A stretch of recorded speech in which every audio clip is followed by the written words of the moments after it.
Tara guys, nitindog na ang atong Mama Pig nga bagong nanganak.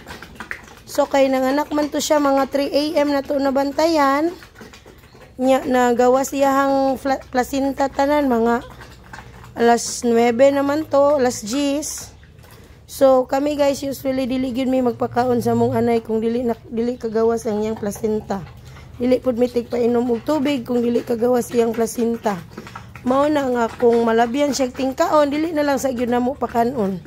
Mao ni wala na mo ni siya kipakaog pamahaw. Nya ni gawas iyang placenta, wala man dayon siya nitindog, gahigda pa man jud siya. So ato ra siyang gihulat nga pusa gyud siyang mutindog dayon mangayo og kaon. So mao na siya iyang pamahaw. Alas 12 na. Namahaw pa siya. Sa among naobserbahan guys, dinhi sa among tangkal, inani gid ni siya mo ang mga anay mutindog ra gyud mukaon after niya mga anak. Dili na nako ni siya injikan og antibiotic tungod kay nag-antibiotic na ko niya before pa siya mga anak. Thank you. Tara iyahang mga anak.